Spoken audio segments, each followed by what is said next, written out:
Hi, welcome to Lunch Break at the Ann Arbor News. I'm Tom Gannert, Ann Arbor News reporter, and I'm joined by Roger Hewitt, who's a local downtown business owner, and he's also the chairman of the board of the Downtown Development Authority. We're going to be talking today about some of the things that are going on in downtown Ann Arbor that the DDA is going to be involved in. And Roger, I'll read from this sheet so I get it right, but the DDA recently announced plans to build an underground parking structure on the library lot.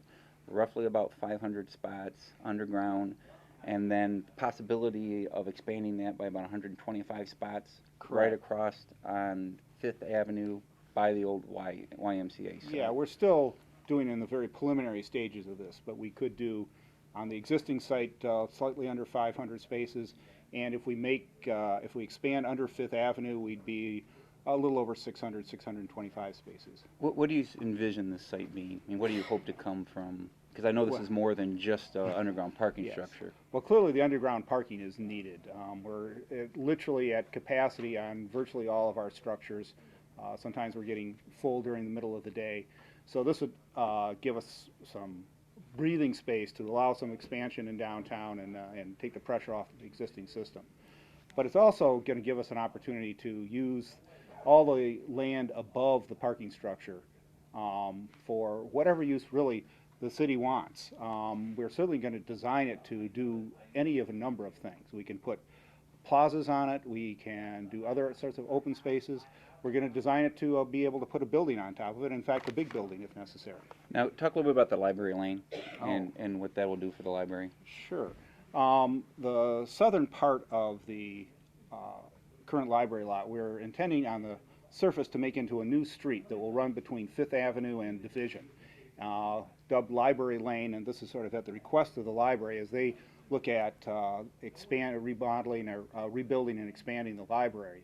They would like to have their entrance facing toward the north rather than onto 5th Avenue, onto a pedestrian-oriented street rather than the very vehicular-oriented street that 5th Avenue is. So we're going to design this to put a very pedestrian type of street along the south edge of the library lot that the new library addition will face on. Okay, I have a lengthy list here of things the DDA is going to be getting involved in the next several years.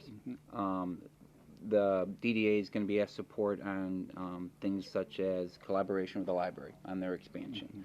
The DDA has asked you, or the city has asked you to help with the demolition of the old YMCA site, about $1 million.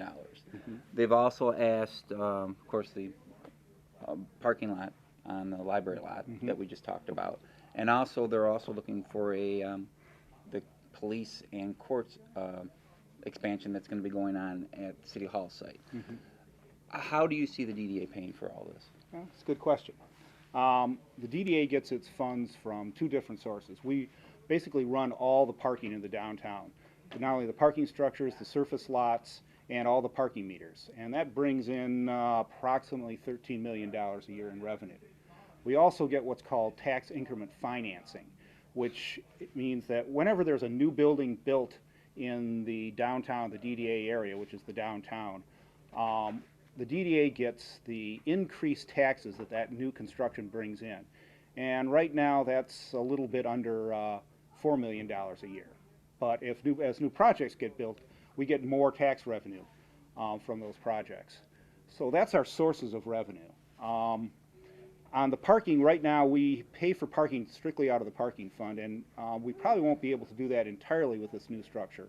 But there will undoubtedly be some fairly modest parking increases. We're looking at, our estimate right now is maybe a nickel a year for the next 4 or 5 years, but that's very preliminary right now.